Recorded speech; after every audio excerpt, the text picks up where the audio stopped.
Capítulo 2. Manifestación en el mundo de las entidades extraterrestres positivas. 1. Benjamín Solari Parravicini. Este famoso artista argentino fue célebre por sus psicografías, pinturas proféticas, que contendrían un mensaje cronológico de hechos trascendentes para el género humano, entre las cuales se destacarían sucesos apocalípticos, debacles nacionales para Argentina y el contacto con seres extraterrestres. Según el testimonio del propio Parravicini, una entidad conocida como Fray José de Aragón le habría dictado las pautas proféticas que el artista luego plasmaría en obras inmortales que hoy constituyen todo un tesoro nacional y son objeto de la fascinación de miles de estudiosos que buscan la verdad de los hechos y los acontecimientos venideros en las obras de Don Benjamín. Parravicini habría predicho ya en el año 1939 el atentado a las Torres Gemelas en Estados Unidos el 11 de septiembre de 2001. El mensaje es claro, ya que habla de un doble ataque a un monumento público, o dos caídas simultáneas, suceso del que todos fuimos testigos. Ciencia y progreso carente de espíritu en temples será muerte. Investigación espacial, jamás problema social será. Buscar obstáculos será sí, retraso hasta muerte.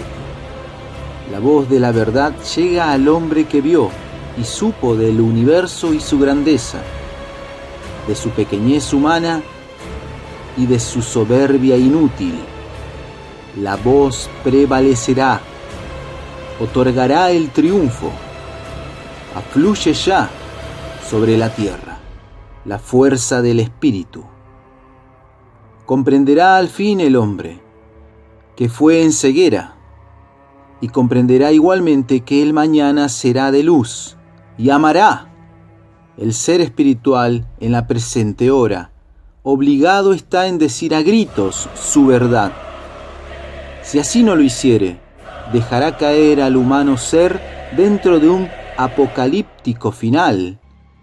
Será por ello culpable. Otra escalofriante y muy sugestiva profecía de Parravicini estaría relacionada con la llegada del kirchnerismo a la República de Argentina. Catalogado Néstor Kirchner como un Pierrot, un payaso actor aparentemente infiltrado de la sinarquía que pondría a la nación en la cúspide de la debacle nacional. Pero al final del mensaje se afirma que el orden llegará luego del reinado de este personaje siniestro. ¿Qué orden? De todas las profecías de Parravicini, la más cautivante, sin duda, es la que se refiere al hombre gris, que ha convertido a este en el personaje más esperado por el pueblo argentino. Supuestamente llegaría en una época de caos social y lo haría con el motivo de liberar al pueblo de la opresión, para luego conducirlo por el camino de la verdad y el honor. Hay muchas profecías sobre este personaje anunciado, que hasta la fecha aún suscita la controversia entre los entendidos. Pero las descripciones, aparentemente, parecen hablar de él y describirlo tal cual como sería al momento de hacerse visible ante los ojos de la sociedad. Según la psicografía, se trataría de un ermitaño, con poca vida social, que vendría del norte, que viajaría en un momento de su vida al sur y que luego pronunciaría a través de una oratoria impecable una frase histórica, afirmando que él es el elegido. ¿Para qué? Pues pensamos que este individuo tiene una estrategia política que sacaría adelante un país en ruinas. Esa sería la misión del hombre gris: sacar adelante un pueblo acéfalo de verdadero liderazgo, a la manera de Adolfo Hitler en Alemania. Han sido tan impactante para el pueblo argentino la existencia de estas profecías, que muchos son los que se ilusionan con el surgimiento de nuevos líderes políticos, pero hasta la fecha ninguno ha sido digno de merecer el título de hombre gris. Aún así, podemos constatar que el pueblo no pierde las esperanzas, y es muy posible que algún día ese hombre se haga visible. Si es así, se trataría de un hombre humilde que estaría dispuesto a gobernar la nación en caridad y amor, o en virtud y honor. En la imagen podemos apreciar en la figura más grande a una dama con un niño en la falda, o quizás alguna virgen. Ambas figuras señalan a un hombre humilde que yace en la distancia, como si fuera la propia imagen virginal la que afirma que este hombre es el indicado para cumplir la misión de orientar al pueblo en el desenlace que se aproxima. Si bien cada psicografía se presta a un sinfín de interpretaciones, es evidente que anuncian para la Argentina su próxima llegada hacia una encrucijada, donde deberá prepararse para afrontar una prueba de honor. Es la famosa Gran Prueba, que mencionara el mismo Parravicini en varias psicografías. Dicha prueba sería colectiva, involucraría a todo el pueblo argentino. En este sentido, el proyecto OVNIS es muy claro al señalar la similitud entre Argentina y la Alemania imperial después de la Primera Guerra Mundial. Por eso pensamos que se trataría de una prueba de reconocimiento colectivo. Alemania, durante la caótica época de la República de Weimar, atravesaba por una crisis social, política y económica. Los agentes vendidos al nuevo orden impuesto en Versalles fueron acorralados por los movimientos nacionalistas que buscaban unificar políticamente al Reich bajo un solo liderazgo que fuera capaz de liberar a Alemania de la dependencia económica y política. El nacionalismo, después de una titánica lucha, pudo sostenerse y prevalecer ante las corrientes liberales y comunistas. El pueblo alemán había vencido la gran prueba. Esa independencia política, social y económica forjó una convergencia tan grande que sirvió para canalizar la potencia espiritual de todo un pueblo. Evidentemente, el hombre que orientó, canalizó y concretó esa hazaña fue Adolfo Hitler. Y aunque la historia o aquellos que están atontados por el arma cultural del sistema persistan en negarlo, sucedió y está sustentado en los registros históricos para probarlo. Y la historia tiende a repetirse en otros contextos y escenarios. Hoy Argentina está atravesando con otros matices por la misma situación decadente que sufrió en su momento el pueblo alemán antes de que el Führer llegara a ser nombrado canciller. Veamos. Argentina se encuentra infestada de actores políticos internacionalistas, sean comunistas o liberales. La corrupción de los gobiernos de turno es galopante. La falta de valores y virtudes en la capa gobernante es signo de su postura convergente con los planes hegemónicos del nuevo orden mundial. Siendo realistas, Las condiciones de Argentina en la actualidad se asemejan mucho a las de la Alemania destruida por la guerra y el Tratado de Versalles.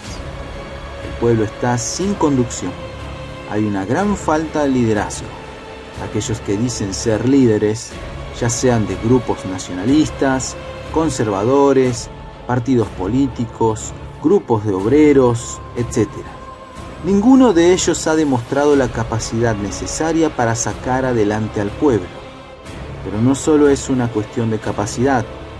Si el liderazgo político no rechaza el modelo económico y la moral mercantilista que lo impulsa, si el liderazgo no demuestra hostilidad ante la mentira globalizada ya de una sociedad materialista, codiciosa e indiferente a la falta de valores, jamás podrá enfrentar al sistema y sacar adelante a su nación. El verdadero liderazgo reconoce el valor espiritual del individuo y lo impulsa sin tener en cuenta su valor utilitario. Por eso Parravicini predijo la llegada del hombre gris, aquel que no solo reconocerá al pueblo, sino que será a su vez reconocido por él, en el momento justo, cuando el pueblo sea capaz de arriesgarlo todo por un ideal. He ahí lo que Nimrod de Rosario llama kairos de honor. Al pueblo le hace falta una persona de honor, que le muestre las cosas como son, que le devuelva la vista al ciego, que no quiere ver porque el sistema se lo impide. Parravicini predice que al final el ciego verá la luz. Existe otra psicografía impactante de Parravicini, que afirma que la Argentina tendrá su revolución francesa, una revolución nacional sacando del poder temporal a la oligarquía vendida al poder transnacional del dinero, los empréstitos y el modelo judaico.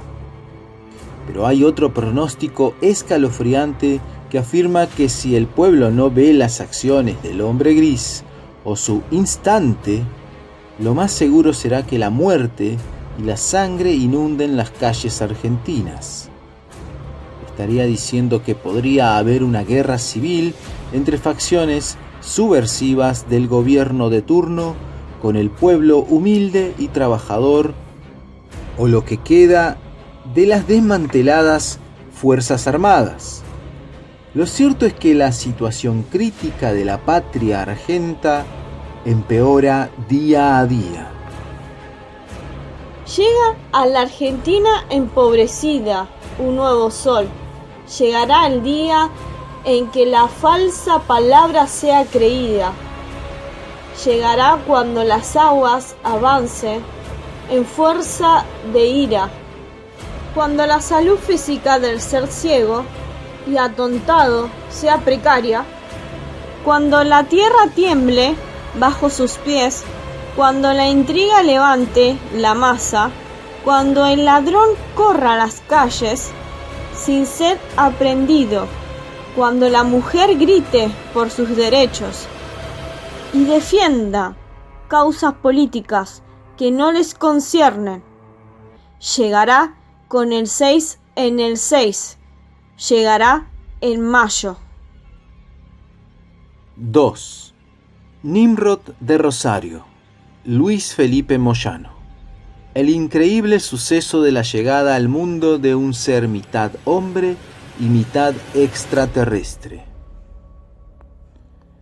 Este gran argentino, escritor, investigador y contactado, es tan importante por su legado plasmado en obras tan grandes como El misterio de Belicena Vilca y Los fundamentos de la sabiduría hiperbórea, que debemos dedicarle este acápite en consideración de la trascendencia de su mensaje, que contiene las pautas estratégicas que la humanidad necesita saber para abrir los ojos y despertar del gran engaño causado por la desinformación cultural.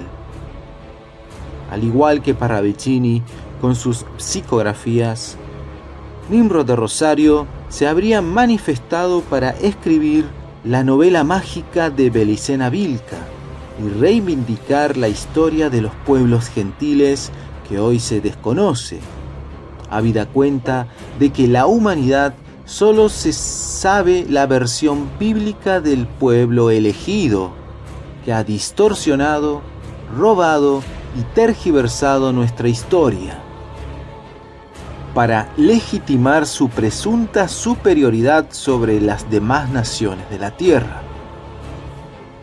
La novela mágica desentraña la trama del mundo, pero en un nivel inauditamente superior, concatenando los más relevantes hechos históricos, los cómo y porqués de la historia. Por la erudición sin precedentes que exhibe en sus obras, se afirma que el propio Nimrod, legendario rey de Borsippa, vino a cumplir de parte de los Sidas leales de Agartha, seres extraterrestres intraterrenos, esta misión tan importante: elaborar el libro más grande de todos los tiempos, una novela mágica con la capacidad de fundamentar el legado ancestral de los pueblos gentiles, transmutar espiritualmente al lector y orientarlo hacia la guerra esencial contra Jehová Satanás y sus acólitos de Chang Shambhala, razón por la que se lo denomina el Señor de la Orientación Absoluta. Nimrod nos hace caer en cuenta sobre la existencia de una base extraterrestre de colosales dimensiones, desde donde se controlarían todas las variables existenciales de este mundo contexto y otros mundos, donde coexistimos como prisioneros del tiempo y el espacio, llevando a cuestas una vida ilusoria inducida para poner sentido a los mundos infernales. Nimrod de Rosario será conocido como el hombre que nos enseñó a abrir la puerta de la cárcel donde languidece el espíritu humano. Sabio, carismático, gentil, humilde, estuvo vinculado con grandes héroes como el coronel Seineldin, hecho que podemos comprobar en la carta que el mismo Seineldin le dedicara a Felipe, Nimrod de Rosario, y a su madre Rosalía Taglialavore. Moyano es claro al señalar a la República Argentina como uno de los países que jugará un papel clave en los venideros acontecimientos que marcarían el comienzo de la batalla final entre las fuerzas de Shambhala y las fuerzas de Agartha. En este sentido, se anuncia la manifestación de la Virgen de Agartha y el nacimiento de su niño de piedra Nabután, Odín o Botán. Recomendamos a los lectores visitar la página web quintadominica.com.ar y corroborar el inaudito suceso de la llegada al mundo de un ser mitad humano y mitad extraterrestre. Los símbolos de la oposición estrategia al sistema sinárquico, la Virgen de Agartha y la runa Yo-Odal. Análisis de algunos fragmentos del misterio de Belicena Vilca. El hombre perderá su virilidad y se ablandará, se tornará como mujer, aun cuando pueda procrear. Su voluntad de luchar será debilitada por un afeminamiento creciente que se extenderá a toda la humanidad. Perplejos, muchos confundirán la moral sodomita con un producto de la alta civilización, pero en verdad sucederá que el corazón dominará a la mente y enervará a la voluntad. Al final, todos acabarán aceptando el modo de vida sinárquico, y el hombre sustituirá al águila por la paloma, a la guerra por la paz, al riesgo heroico por la comodidad pasiva. Como podemos corroborar, Esto sucede hoy en la actualidad, ya que la actitud lúdica, pacífica y conformista sostenida por muchos individuos le otorga un triunfo parcial a la sinarquía, un triunfo material porque ha podido aquietar las mentes humanas para que ellos puedan seguir poniendo sentido al mundo por los siglos de los siglos. El gran jefe blanco, el señor de la voluntad y del valor absolutos, vendrá una vez, 2 veces, 3 veces a vuestro mundo. La primera vez quebrará la historia, pero se irá y causará la insensata risa de los demonios. La segunda planteará la batalla final, pero se irá en medio del rugido de terror de los demonios. La tercera guiará a la raza del espíritu hacia el origen, pero se irá para siempre, dejando tras de sí el holocausto de fuego en que se consumirán los seguidores del Dios uno, hombres, almas y demonios. Pero quienes sigan al enviado del Señor de la guerra serán eternos. Una parte de la pauta se habría cumplido. El Führer Adolfo Hitler se hizo presente para quebrar la historia, sin importar que los cínicos demonios hayan reído luego de su partida. La segunda pauta, pensamos nosotros, estaría a punto de cumplirse, o quizás ya se cumplió, y no nos dimos cuenta. ¿Podría ser la manifestación del hombre gris? En cuanto a la última, sería en un denominado por Nimrod Kairos, cuando el hombre transmutado esté listo para retornar al origen más allá de las estrellas, condición que para cumplirse requeriría de un estar dispuesto a dejarlo todo en pos de un ideal. Ambos, coincidentemente, son argentinos y han dejado su legado, Parravicini en forma de profecías psicográficas y Nimrod de Rosario a través de las obras literarias más grandes jamás escritas en la historia de la humanidad. Ambos nos mostrarían el camino señalado en base a pautas simbólicas muy importantes, que el hombre o mujer dispuesto a luchar, dar la cara, debe comprender para transitar el camino de retorno al origen con las armas en la mano. Y no estamos hablando de armas de fuego, sino armas culturales, expresando y difundiendo la verdad aún a costa de nuestra propia vida. Para concluir con este capítulo, debemos afirmar que todo lo profetizado es al final convergente, ya que la fuente metafísica de la que ambos argentinos obtuvieron su conocimiento proviene de la inspiración, llamémosla divina, o como Nimrod denominara, noológica. El que tenga ojos, que vea. Dijo Parravicini en una de sus psicografías: el hombre humilde en la Argentina joven se allega para gobernar. Él será de casta joven y desconocida en el ambiente, mas será santo en maneras, creencia y sabiduría. Él llegará luego de la tercer jornada. Dijo Nimrod de Rosario en el misterio de Belicena Vilca: veo subir del desierto un hombre con el poder de una bestia. Es un ser mitad hombre, mitad oso, o mitad hombre, mitad lobo. Por momentos es como oso y por momentos es como lobo. Cuando debe enfrentar las abejas de Israel es como oso, y cuando ha de luchar contra el cordero es semejante al lobo. Es el hijo de la Virgen de Agartha, que ha crecido como piedra en el desierto. Es el Führer que ha regresado para librar la guerra contra el cordero, y los 144.000. Su rugido atruena la tierra, y a su paso se levantan las piedras del desierto, las que llevan el signo del Bril, y las piedras heladas por la Virgen de Agartha son también hombres lobo que aúllan con furia incontenible.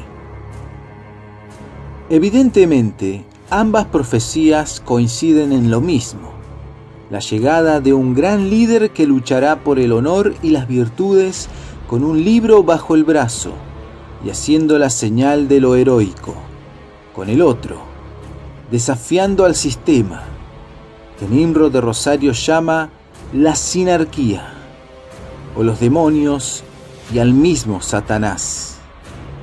Según Nimrod de Rosario, cuando el hombre se encuentre con la piedra de Venus, luchará por su origen, contra las potencias de la materia, a cuya cabeza están las entidades extraterrestres negativas y que aparentemente dominan el mundo. Solo basta echar un vistazo a la situación actual. Hasta que el hombre no consiga ver aquello por lo cual estaría dispuesto a dejarlo todo por una causa, seguirá siendo esclavo de las macroestructuras que capitalizan su sentido. Para no extendernos, y aunque al lector le parezca que nuestra afirmación raya la locura, podemos asegurarle que la novela mágica es real, que ha sido inspirada por entidades de una esfera superior, porque no habrá hombre que haya posado su mirada en el contenido de aquel libro y siga viendo el mundo con los mismos ojos. El libro más grande de los últimos tiempos. La lectura completa de este material nos conduce a reencontrarnos con esa parte de la historia que el sistema no contó. Y en esa historia realmente podremos conocernos. La más elevada metafísica es la gnosis hiperbórea. Nimrod de Rosario. 3. Rosalía Taglialavore, el caso de abducción y contacto alienígena más importante de todos los tiempos. Hemos reservado este acápite para hablar del caso más extraordinario de contacto y abducción que se registró hasta la fecha. La protagonista fue, justamente, la madre de Luis Felipe Moyano, Rosalía Taglialavore. Con estas palabras ella abre su página web quintadominica.com.ar, relatando cuando los extras, como ella llama a estas entidades, la contactaron. Solamente diré que vinieron a mi casa pasada la medianoche y me dijeron que debían hacerme una revelación. La revelación era que mi hijo era mitad terrestre y mitad extraterrestre. Seguidamente, ella confirma que le habrían ordenado abrir la página para relatar los pormenores de su vida y el contacto con ellos, los superiores. En varias ocasiones la habrían llevado a la Antártida. Te vamos a llevar a mostrarte algo. Me llevaron a un lugar cruzando la Antártida. En ese momento yo miraba hacia abajo desde la nave y veía los hielos antárticos, las profundas grietas infernales que no se ve en el fin. Lo que me sorprendió fue el silencio aterrador, y creo que así debe ser encontrarse en los planetas, como la Luna, que aún y en ese momento no habían descendido. Armstrong, Collins y Aldrin, los 3 astronautas.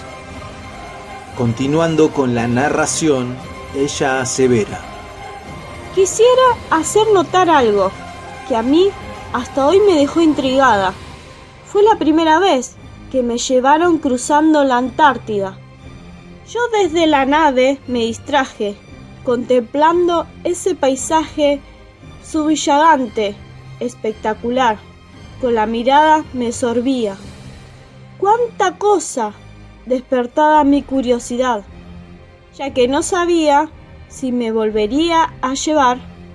Tanto me ensimismaba que perdí noción de lo que me rodeaba, o bien ya sea que me lo hicieron exprofeso, ya que noté que la nave se desplazaba hacia una pendiente inmensa, ya que le sobraba espacio para deslizarse por esa pendiente que estaba cubierto, compacto los costados, como quien se introduce entre dos montañas.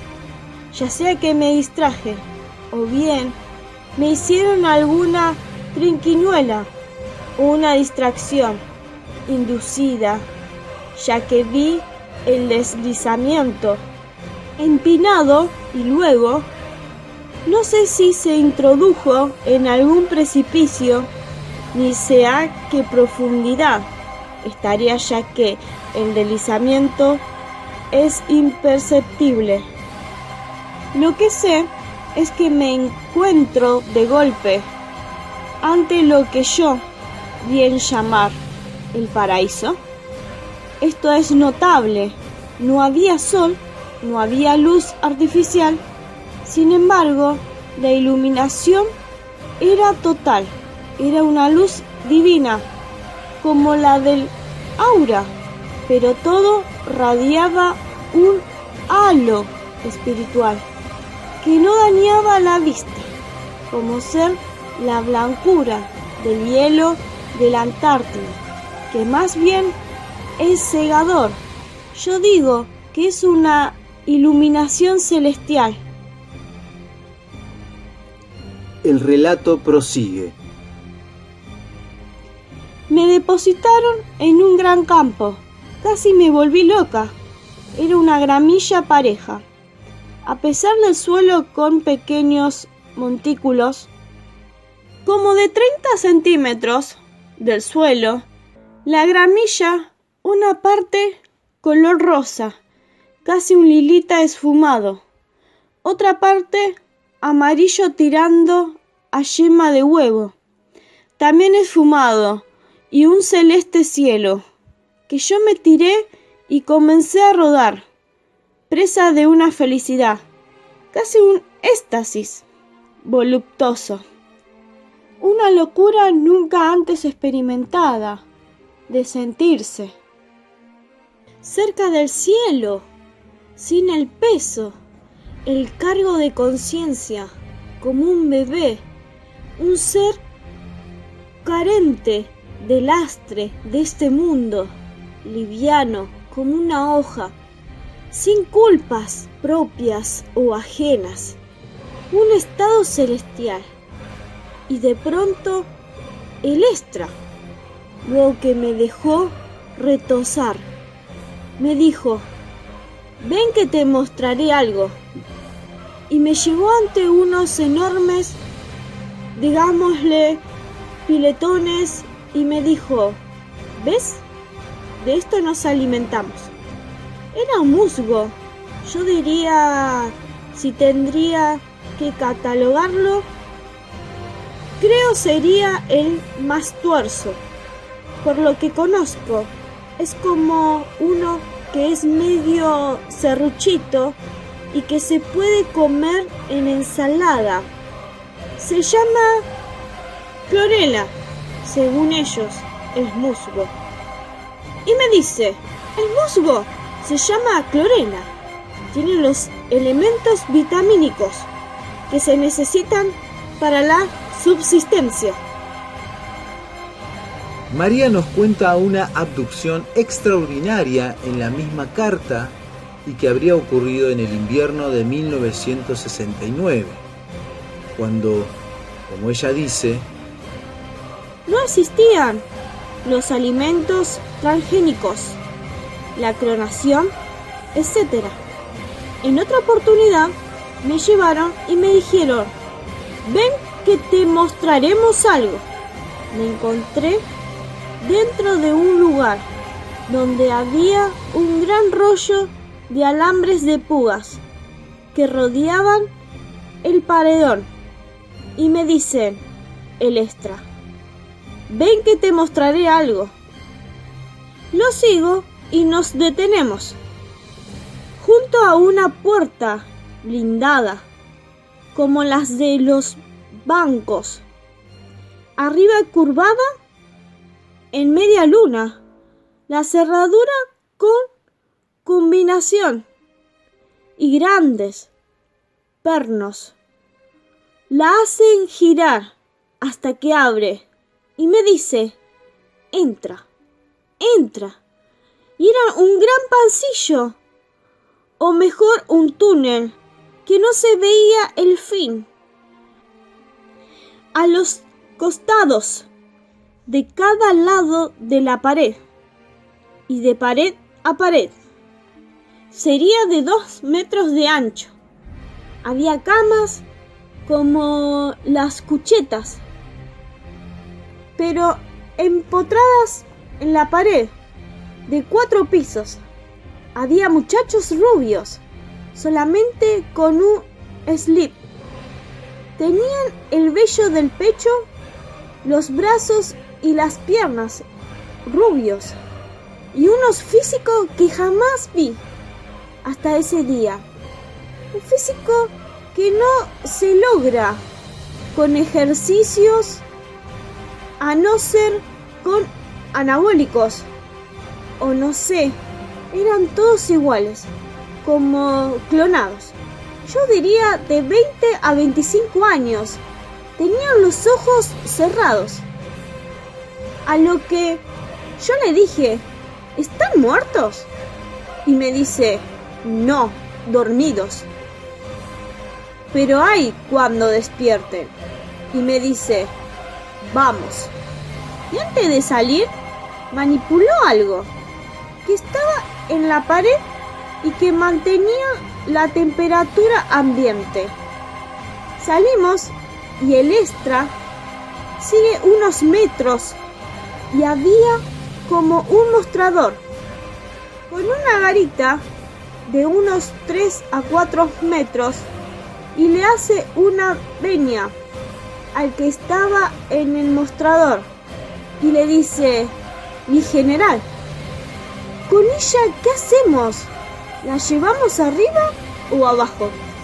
Y el general le dijo: no, abajo. Deposítenla en la cama y déjala con la luz prendida. Mientras caminábamos, yo miraba todo. Era como un cuartel. Todos vestidos de militar, con gorra.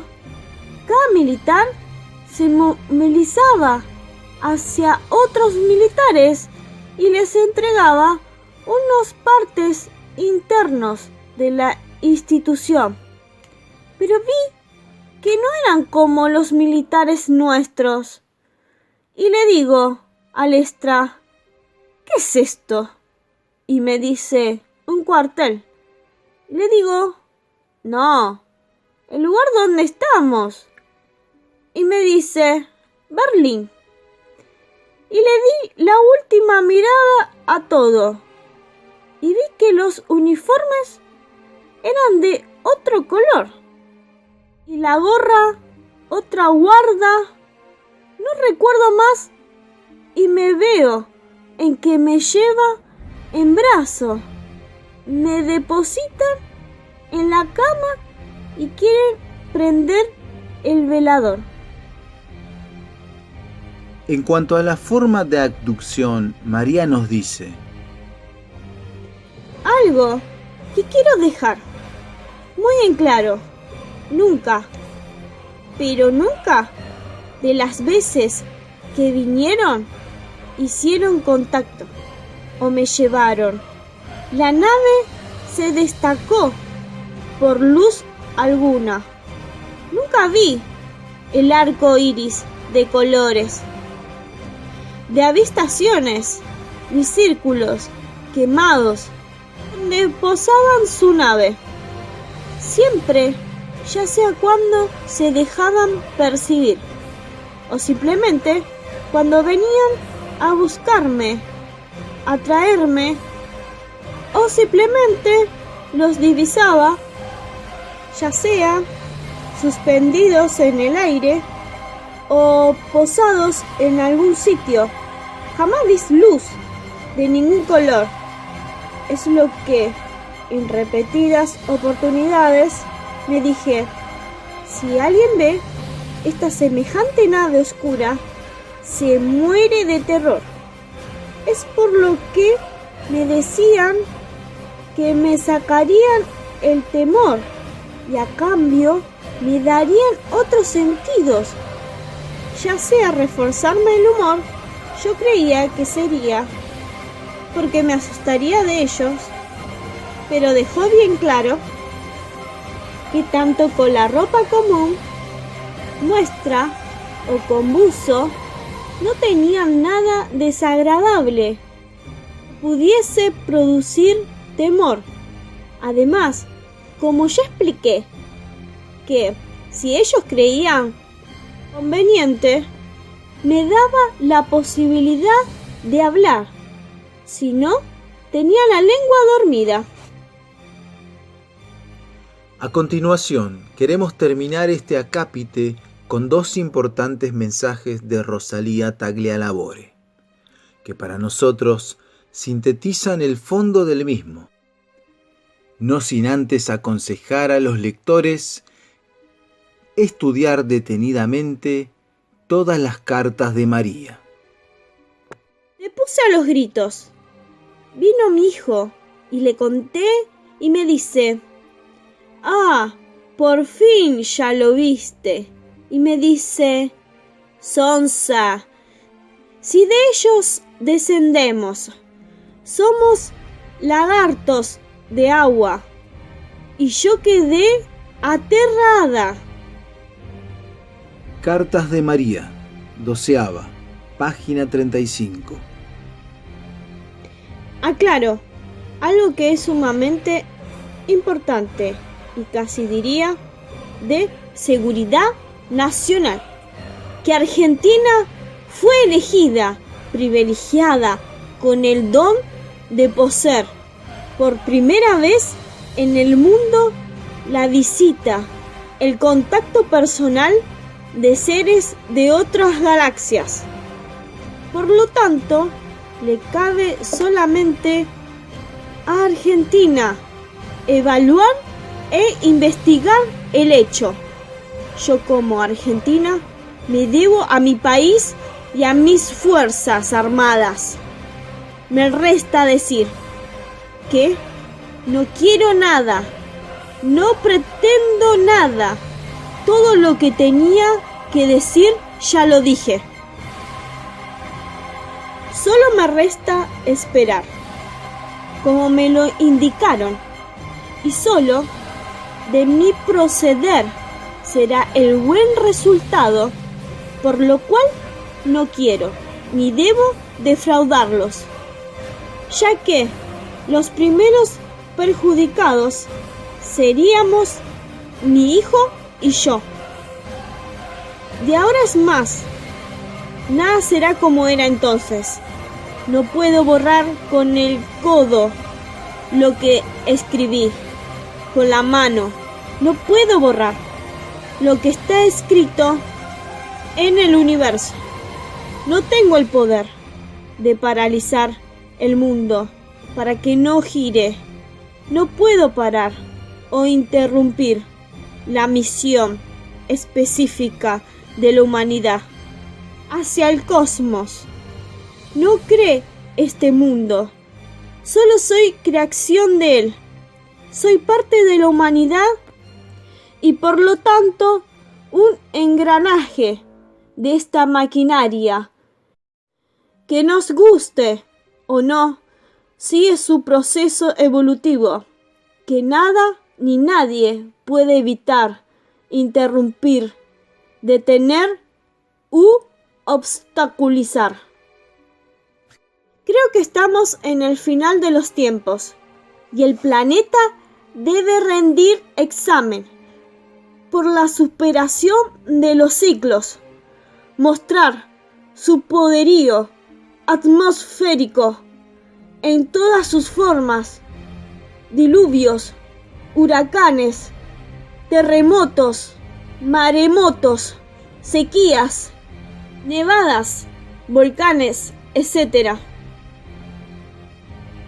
Con lo cual deberíamos estar preparados para la batalla final. Respetuosamente, con fe y humildad, María. Cartas de María, primera parte, de su página quintadominica.com.ar.